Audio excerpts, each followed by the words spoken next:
사랑하는 저녁교 성도 여러분, 한 주간 평안하셨습니까? 또 사모하는 마음으로 예배자리에 나오신 여러분들에게 또 하나님의 귀한 은혜가 임하기를 간절히 소망합니다. 오늘 갈라디아 말씀으로 다른 복음은 없나니라는 제목으로 함께 은혜를 나누고자 합니다. 저희가 오늘부터 이 갈라디아서 말씀을 묵상하게 될 텐데요. 사실 연초에 말씀드린 것처럼 이제 여호수아 강의가 끝나면 마가복음을 묵상하려고 했습니다. 그런데 또 이 마가복음을 다 묵상하려면 한 1년 이상이 걸릴 것 같고요. 특별히 내년에는 교회학교 우리 아이들이 듣는 말씀과 주일 1부에서 3부 말씀 모두 다 똑같은 본문으로 설교를 하려고 합니다. 우리 아이들을 포함해서 정교인이 주일날 모두 다 똑같은 말씀을 듣는다라는 거 굉장히 큰 힘이 생기지 않을까라는 기대가 되고요. 특별히 똑같은 말씀을 우리가 듣기 때문에 이 가정에서도 이 아이들과 말씀으로 함께 할 수 있는 접촉점들이 많이 생기지 않을까 기대를 하며 가보려고 합니다. 그러다 보니 12월 달 우리 대림절 전까지 어떤 말씀을 묵상하면 좋을까 고민하다가 갈라디아서를 택하게 되었습니다. 이 갈라디아 지역은 사도 바울이 바나바와 함께 1차 전도 여행 때 방문했던 곳으로 1차 전도 여행 후에 이 바울이 갈라디아서를 적게 됩니다. 근데 갈라디아서를 소로마서라고 이야기하는데요. 로마서와 같이 이신득이 오직 믿음으로 의롭다함을 얻을 수 있다라는 주제를 가지고 있습니다. 조금 다른 것은 로마서는 복음을 모르는 이 복음에 대한 선 이해나 기본 전제가 없는 자들을 위해 이 이신득의 원리를 설명하고 있다라면 갈라디아서는 이미 바울을 통하여서 복음을 들었던 자들에게 다시 한번 복음을 강조하고 있다라고 할 수 있습니다. 그래서 이 갈라디아서는 한마디로 이 갈라디아 교회에 침투한 율법주의에 대항하여 바울이 이미 전한 바 있는 이 이신득이의 복음을 변증하기 위한 서신서라고 할 수 있습니다. 그래서 핵심 단어는 율법, 복음, 믿음, 자유가 되겠습니다. 이제 이 갈라디아서 말씀을 묵상하면서 우리가 다시 한번 그 복음의 능력, 십자가의 능력, 또 예수 그리스도의 그 사랑의 능력을 다시 한번 경험하고 회복하여서 또 식어가던 우리의 가슴이 다시 한번 뜨거워지는 그런 시간이 되기를 소망합니다. 먼저 갈라디아서 1장 1절에 이 사도 바울이 어떤 사람인지를 소개하고 있는데요.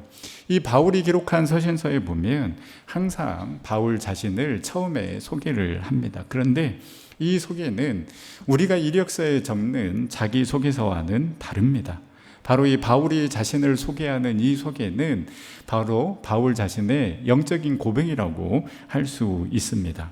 1장 1절 말씀, 사람들에게서 난 것이 아니요 사람으로 말미암은 것도 아니요 오직 예수 그리스도와 그를 죽은 자 가운데서 살리신 하나님 아버지로 말미암아 사도된 바울은, 사도 바울은 1장 1절을 통하여서 자신의 정체성을 이야기하고 있습니다.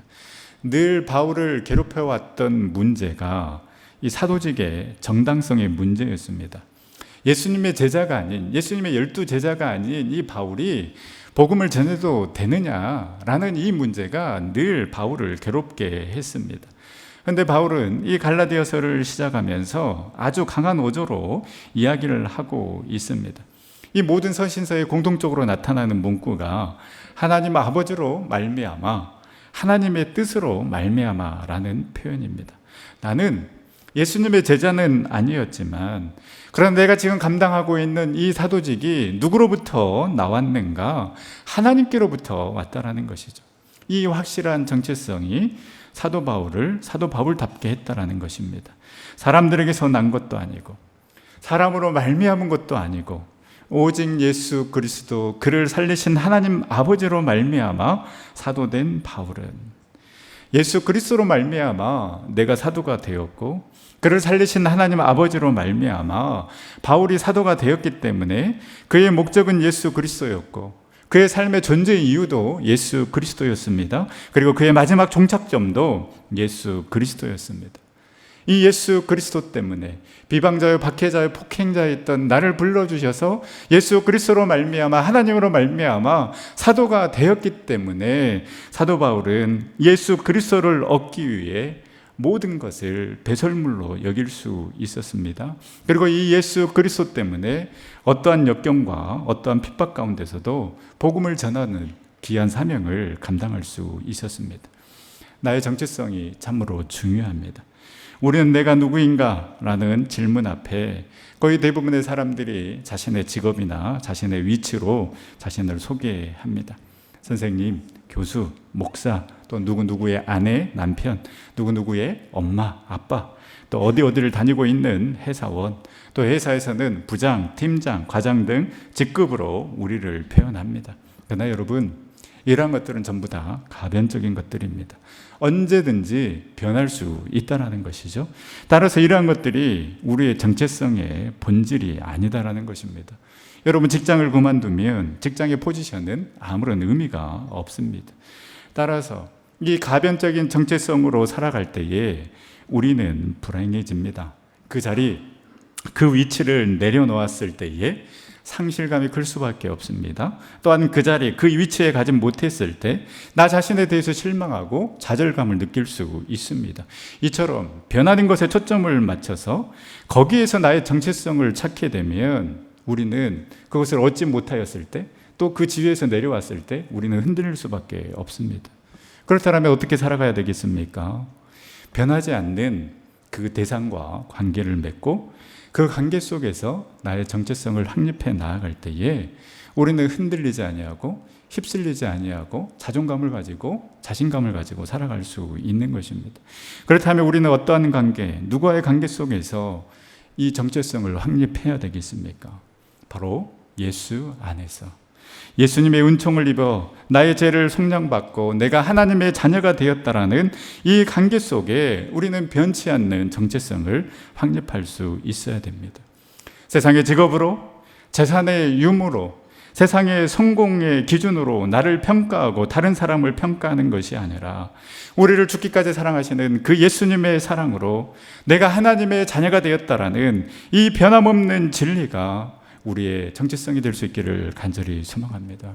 그래서 어떠한 세상의 기준과 판단에도 흔들리지 아니하고 내가 하나님의 자녀로, 예수님의 자녀로, 그 예수님의 놀라운 은혜와 사랑을 받은 자로 내가 지금 이곳에 있다라는 그 담대한 믿음으로 나아갈 수 있기를 간절히 소망합니다. 갈라디아서를 묵상하면서 내가 누구인지를 분명히 알고 그 확고한 정체성을 가지고 주님께 나아가는 저와 여러분들 될 수 있기를 간절히 소망합니다. 저와 여러분들은 사람들에게서도 사람으로 말미암은 것도 아니고 오직 예수 그리스도로 말미암아 그 예수를 죽은 자 가운데서 살리신 하나님 아버지로 말미암아 지금 저와 여러분들이 여기에 있는 줄 믿습니다. 여러분, 이 사실이 우리의 힘이 되고 능력이 되어서 담대하게 세상 가운데 나아가는 우리 전 세계 모든 성도님들 다 될 수 있기를 간절히 소망합니다. 이렇게 자신의 정체성을 분명히 한 바울은 갈라디아 교인들에게 인사를 합니다. 3절에 우리 하나님 아버지와 주 예수 그리스도로부터 은혜와 평강이 있기를 원하노라. 여러분, 은혜와 평강은 바울의 서신서에 꼭 등장하는 단어입니다. 은혜는 하나님께서 값없이 주신 선물을 말하는 것입니다. 그로 인해서 얻어지는 기쁨, 구원, 소망, 자유를 이야기하는 것입니다. 평강은 전쟁이 없는 평화 상태, 개인 간의 화목을 뜻하지만 신약 성경, 특히 바울이 이 표현을 쓸 때에는 구원으로 말미암아 두려워하지 않고 기쁨과 평안을 누리는 이 영혼의 평온한 상태를 이야기합니다. 이 하나님의 은혜와 평강이 저와 여러분들 가운데 넘쳐나기를 소망합니다. 여러분, 우리가 더 이상 구할 것이 무엇이 있겠습니까?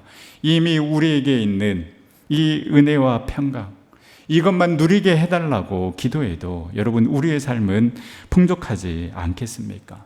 우리가 눈에 보이는 것, 손에 잡히는 것이 있어야 은혜와 평강이 있다라고 생각하지만, 그러나 진정한 은혜와 평강은 오늘 3절 말씀처럼 우리 하나님 아버지 주 예수 그리스도로부터 오는 줄 믿습니다. 찬송가 412장 내 영혼이 극히 깊은 데서 4절 가사가 이렇습니다. 이 땅 위에 험한 길 가는 동안 참된 평화가 어디 있나. 우리 모두 다 예수를 친구 삼아 참 평화를 누리겠네. 평화 평화로다. 하늘 위에서 내려오네. 그 사랑의 물결이 영원토록 내 영혼을 덮으소서. 참된 평화와 참된 위로는 하늘로부터 내려오는 줄 믿습니다. 주님으로부터 오는, 하늘로부터 오는 이 은혜와 평강이 정말로 저와 여러분들을 덮어서 세상 그 어떤 것에도 흔들리지 아니하고 오직 우리 주님만을 바라보며 그 믿음의 길 끝까지 걸어갈 수 있는 우리 전생의 모든 성도님들 다 될 수 있기를 간절히 소망합니다. 바울은 4절에서도 분명하게 이야기하고 있습니다. 그리스도께서 하나님 곧 우리 아버지의 뜻을 따라 이 악한 세대에서 우리를 건지시려고 우리 죄를 대속하기 위하여 자기 몸을 주셨으니, 우리 주님께서는 이 악한 세대에서 우리를 건지시려고 십자가에 달려 죽으셨습니다. 여러분, 이 십자가의 은혜는 내가 죄악 속에 빠져있던 존재라는 것을 인정해야 십자가에 달려 죽으신 그 주님의 손을 잡고 그곳에서 빠져나올 수 있습니다. 이 건지시려고는 이미 우리가 이 악한 세대에 빠져 있음을 전제로 하는 상황이고, 더 중요한 것은 우리 스스로의 힘으로는 그곳에서 헤어나올 수 없다라는 것을 이야기하고 있습니다. 도저히 나의 힘으로 빠져나올 수 없는 그 상황 속에서 우리 주님께서는 저와 여러분들을 건지셨습니다. 그러면 여러분 어떻게 해야 되겠습니까? 다시는 그 자리로 가지 않아야 되는 것입니다. 올무에 빠져서 건져줬는데 다시 그 올무의 자리로 들어간다라면 여러분 얼마나 어리석은 사람입니까? 우리를 악한 세대에서 그 죄악의 자리에서 건져내어 주셨는데 다시 그 자리로 돌아간다라는 것은 주님의 은혜, 그 십자가의 사랑을 아무것도 아닌 것처럼 여겨버리는 어리석은 자라고 할 수 있습니다. 그런데 실제로 이 어리석은 모습을 갈라디아 교회 교인들이 보여주고 있는 것입니다. 사도 바울은 이 갈라디아 교인들을 이해할 수 없다라고 이야기합니다. 6절입니다. 그리스도의 은혜로 너희를 부르신 이를 이같이 속히 떠나 다른 복음을 따르는 것을 내가 이상하게 여기노라. 그 예수 그리스도의 복음, 그 대속의 복음을 받아들여 놓고 어떻게 그렇게 빨리 떠날 수 있느냐라는 것입니다. 속히 떠났다라는 것은 시간상의 의미도 포함되지만 더 중요한 것은 구약시대의 이스라엘 백성들처럼 틈만 나면 하나님을 버렸던 그들의 영적인 속성을 이야기하기도 합니다. 인내하지 못하고 기다리지 못하고 마음에 들지 않으면 지금까지 믿어왔던 믿음을 너무나도 쉽게 포기해버리는 사람들이 많이 있습니다. 여러분, 식당이야 맛이 없고 주인이 불친절하면 얼마든지 바꿀 수 있지만, 그러나 여러분, 복음은 내 기분이 나쁘다고 내 뜻대로 안 된다고 바꿀 것이 아닙니다. 우리가 알고 있는 믿음, 우리가 믿고 있는 복음, 여러분 그냥 가볍게 여길 것이 아니라 주님 오시는 그날까지 끝까지 붙들고 가야만 하는 진리인 줄 믿습니다. 여러분, 이 복음이 무엇입니까? 예수 그리스도 때문에 우리가 새 생명을 얻었다라는 것이 복음입니다. 예수 그리스도 때문에 세상이 줄 수 없는 평안과 기쁨을 누리고 있는 것이 복음입니다. 그리고 예수 그리스도 때문에 이 세상의 삶이 다가 아니라 영원한 하늘나라를 꿈꾸며 소망 가운데 살아갈 수 있다는 것이 여러분 복음입니다. 이런 복음의 능력을 경험했음에도 다른 복음을 따르는 것을 바울은 내가 이상히 여기노라 라고 언급했는데요, 이 이상히 여긴다라는 의미는 일상에서 흔히 볼 수 없는 그러한 상황을 목격했을 때 쓰는 말입니다. 그래서 이 갈라디아 교인들이 바울을 통하여서 정말 그 생명의 복음, 소망의 복음을 받아들여 놓고 정말로 다른 복음을 받아들이는 것을 바울은 이해할 수 없다라고, 이상한 일이라고 분명하게 지적하고 있는 것입니다.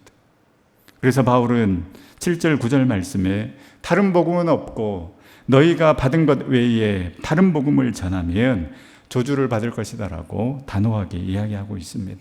그럼 갈라디아 교인들은 왜 바울을 통하여서 받았던 그 능력의 복음, 소망의 복음을 끝까지 붙잡지 못하고 다른 복음을 따르게 되었을까요? 바울이 갈라디아 교인들에게 전한 복음은 무엇입니까? 예수 그리스도입니다. 바울이 전한 복음은 예수 그리스도입니다. 7절에 다른 복음은 없나니 다른 어떤 사람들이 너희를 교란하여 그리스도의 복음을 변하게 하려 함이라. 그렇습니다. 복음은 그리스도입니다. 우리의 죄를 대신해서 짊어지시고 십자가에 달려 돌아가시고 3일 만에 부활하신 그 예수 그리스도를 믿음으로 우리는 구원을 얻을 수 있다라는 것, 여러분 이것이 복음입니다.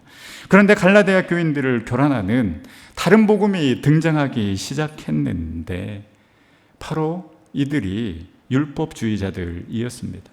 이들은 이 갈라디아 교인들에게 예수님만이 구원을 받을 수 있는 것이 아니라 할례를 받아야 구원을 얻을 수 있다라고 이야기를 합니다.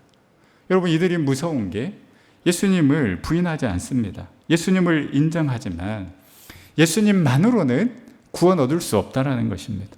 할례를 받고 율법의 전통을 지켜야 구원을 받을 수 있다라고 이야기하면서 이 갈라디아 교인들을 교란시키고 흔들어 놓은 것입니다. 할례를 행한다고 해서 그 율법의 전통을 지킨다고 해서 구원을 받을 수 있는 것이 아니라 바울이 전한 복음, 오직 예수 그리스도를 믿는 믿음으로 구원을 얻을 수 있는 것인데 예수 외에 자꾸만 다른 것을 조건으로 붙이게 되면 여러분 그것이 이단이 되고 다른 복음이 되는 것입니다. 예수 그리스도 외에 다른 것을 이야기한다면 그것은 여러분 결코 복음이 될 수 없습니다. 여러분 진정한 복된 소식, 기쁨의 소식은 오직 예수 그리스도로부터 오는 줄 믿으시기를 바랍니다. 진정한 복음은 예수 외에 그 어떤 것도 허락하지 않습니다. 우리의 행위도, 우리의 지식도, 우리의 봉사와 섬김도 결코 구원의 조건이 될 수 없음을 우리는 알아야 하는 것입니다. 어떤 분이 천국 입구에까지 갔는데 이 천사가 천국의 입구의 문을 가로막고 묻더랍니다. 천국에 들어가려면 이 점수가 1000점이 되어야 하는데 너는 몇 점이 되느냐라고 이렇게 천사가 물었더랍니다. 예, 저는 주일을 한 번도 빠지지 않았습니다. 그래, 1점이다. 또 새벽기도 한 번도 빠지지 않았습니다. 그래, 또 1점이다. 저는 헌금 생활, 11조 생활도 열심히 했습니다. 그래, 또 1점이다. 저는 열심히 전도해서 많은 영혼을 구원했습니다. 그래, 또 1점이다. 이 사람이 화가 나서 아니 그러면 도대체 무엇을 해야지만이 1000점이 됩니까? 어떻게 천국에 들어갑니까? 라고 이렇게 슬퍼하며 이 사람이 이렇게 이야기를 합니다. 내가 그래도 예수 그리스도의 은혜를 믿고 신앙생활을 한다고 했는데 라고 이렇게 이야기를 하자 천사가 그래 1000점이다 라고 이렇게 이야기를 하더랍니다. 여러분 오직 예수 그리스도의 은혜로 구원받을 수 있는 것이 바로 이것이 복음입니다. 우리의 행위도 우리의 어떤 모든 선행도 아무런 구원의 조건이 될 수 없다는 것입니다. 이 당시에 율법 자유주의자들이 다른 복음이었다면 여러분 요즘에는 종교다원주의, 신천지와 같은 이단들, 절대 진리를 부정하는 그런 상대주의 시대에 살아가고 있습니다. 어쩌면 이러한 것들이 우리를 무너뜨리고 교란시키는 다른 복음이지 않나 싶습니다. 종교다원주의, 산 정상에 오르는 길은 여러 길이 있다라고 이야기를 합니다. 뭐로 가도 서울만 가면 되지 않느냐라는 말이 있듯이 다른 종교에도 구원이 있다라고 이야기를 합니다. 그러나 여러분 분명히 알아야 합니다. 요한복음 14장 6절 말씀처럼 내가 곧 길이요 진리요 생명이니 나로 말미암지 않고는 아버지께로 올 자가 없음을 여러분 믿으시기를 바랍니다. 신천지와 같은 이단들 우리보다 더 성경 공부 열심히 합니다. 그런데 결론은 그 하나님 자리에 인간이 차지하고 있습니다. 죽을 날 얼마 남지 않는 오늘 죽어도 이상하지 않을 그 인간이 여러분 어찌 구원자가 될 수 있겠습니까? 사도행전 4장 12절 다른 이로서는 구원을 얻을 수 없나니 천하 인간의 구원을 얻을 만한 다른 이름을 우리에게 주신 일이 없음을 여러분 믿으시기를 바랍니다. 요즘은 상대주의가 상식이 되어버린 시대입니다. 이런 시대에 절대 구원은 예수님에게만 있다라고 이야기하면 꽉 막힌 사람으로 보이기 쉽습니다. 타종교도 인정하고 여러 가지 사상과 철학도 인정하는 거 멋져 보입니다. 여러분 그러나 구원은 멋져 보이는 것과는 아무런 관련이 없습니다. 모든 사람들에게 당신은 참 다양성을 인정해서 좋은 사람이야 라는 말을 들으면 뭐합니까? 내가 구원받지 못하는데. 사랑하는 전성교회 성도 여러분, 예수 외에 그 어떤 것도 다른 것이 복음이 되어서는 안 됩니다. 사랑하는 전성교회 성도 여러분, 여러분은 진짜 복음인 그 예수 그리스도로 채워지고 있습니까? 진짜 복음은 복된 소식인데 그 예수 그리스도로 말미암아 기뻐하고 있습니까? 어쩌면 갈라디아 교인들이 예수 외에 할례를 행하고 율법과 전통을 지켜야 한다라는 이 말에 흔들렸던 것처럼 지금 우리도 흔들리고 있지 않습니까? 돈이 다른 복음이 되고 자녀가 다른 복음이 되어버렸고 건강이 다른 복음이 되어버렸고 인정받고 싶은 그 욕구가 다른 복음이 되어버렸고 높은 자리에 오르고 싶은 것이 다른 복음이 되어서 예수님 외에 다른 것이 필요하다라면서 그것을 향해 달려가고 있지는 않습니까? 주님 한 분만으로 만족하고 주님 한 분만을 사랑하고 주님 한 분만을 예배하고 그 주님 한 분만을 높이는 삶을 살아가므로 주님께서 책임져 주시고 우리 주님께서 인도해 주시는 그 놀라운 축복과 은혜를 누릴 수 있기를 간절히 소망합니다. 바울이 이렇게 다른 복음을 전하면 저주를 받을 것이다라고 강력하게 경고하며 갈라디아 교인들에게 이 갈라디아서를 쓴 이유가 있습니다. 10절 말씀, 이제 내가 사람에게 좋게 하랴 하나님께 좋게 하랴 사람들에게 기쁨을 구하랴 내가 지금까지 사람들의 기쁨을 구하였다면 그리스도의 종이 아니니라. 바울은 사람에게, 이 갈라디아 교회 교인들에게 듣기 좋은 말, 사람에게 기쁨을 주는 말을 구하였다라면 그리스도의 종이 아니다라고 이야기합니다. 내가 너희들에게 지금 이야기하고 있는 것 사람 듣기 좋으라고, 너희들 듣기 좋으라고 한 말이 아니다라는 것이죠. 여러분, 목사에게 가장 큰 시험은 하나님의 말씀을 전하기보다 사람들이 듣기에 좋은 말을 하는 것이라고 생각합니다. 지금 한국교회의 위기, 결국은 말씀 강단에서부터 시작됐다고 봅니다. 하나님의 말씀을 전해야 하는데 성도들이 듣기 좋은 말만 전하고 있기에 한국교회가 점점 위기에 빠져가고 있지 않나 생각해 봅니다. 여러분, 기도해 주십시오. 정말 부족한 종, 사람에게 듣기 좋은 말을 하는 것이 아니라 정말 하나님의 말씀을 하나님의 말씀대로 선포할 수 있는 설교자가 되게 해달라고 여러분 기도해 주시기를 바랍니다. 요즘 성도들에게 부담을 주는 설교하면 다 싫어합니다. 또 지루하게 설교해도 싫어합니다. 그래서 제가 저 스스로 약속한 게 한 가지 있습니다. 여러분, 어떻게 매일 웃기는 설교, 재밌는 설교 할 수 있겠습니까? 대신 지루하게 설교하더라도 길게는 하지 말자. 이것이 제가 스스로 한 약속입니다. 여러분, 이 약속 반드시 지키겠습니다. 여러분, 설교자가 말씀을 말씀대로 해석하고 그 말씀의 본질을 이야기해야 되는데 그 말씀의 본질을 이야기하면 결국 내려놓음을 이야기할 수밖에 없습니다.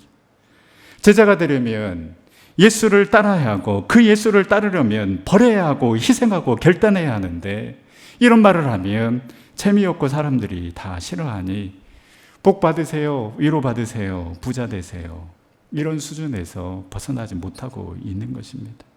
그래서 나약한 크리스천, 거저 던져주는 음식만 먹는 크리스천, 도무지 성장하려 하지 않고 그 장성한 분량에 이르는 것을 시도하지 않는 교인들을 만들고 있는 것입니다. 여러분, 그리스도인의 존재 이유는 오로지 하나님을 기쁘게 하는 것임을 믿어야 합니다. 나의 삶이 지금 나를 기쁘게 하는 삶을 살아가고 있는가? 아니면 진정 하나님의 기쁨이 되는 삶을 살아가고 있는가? 또 우리의 섬김과 봉사, 정말 내가 사람을 위해서 일하고 있는가? 주님을 위해서 일하고 있는가? 우리의 모습을 돌아봐야 합니다. 오직 복음, 오직 예수 그리스도가 우리의 목적이 되고 목표가 되고 소망이 되고 삶의 이유가 되어서 진정 하나님의 기쁨이 되는 삶을 살아갈 수 있기를 간절히 소망합니다. 사람의 눈치를 보고 사람을 기쁘게 하는 삶을 살아가는 것이 아니라 오직 우리의 구원자 되시고 우리의 소망 되신 그 예수 그리스도가 우리의 기쁨이 되고 그 예수 그리스도 때문에 그 복음 때문에 기뻐하는 삶을 살아가므로 하늘의 평안과 기쁨을 누리고 하나님의 자녀로서 그 믿음의 자녀로서 끝까지 믿음의 길을 걸어가는 우리 전생의 모든 성도님들 다 될 수 있기를 간절히 소망합니다. 우리 시간 함께 기도하며 찬양의 자리로 나아갈 때에 주님, 내가 주님의 기쁨이 되기를 원합니다. 예수 그리스도가 중심이 되고 정말 그 복음에 물들게 하여 주셔서 그 복음으로 말미암아 주님의 기쁨이 되는 삶 살아가게 하여 주시옵소서. 우리 함께 찬양하며 기도하며 나아가겠습니다.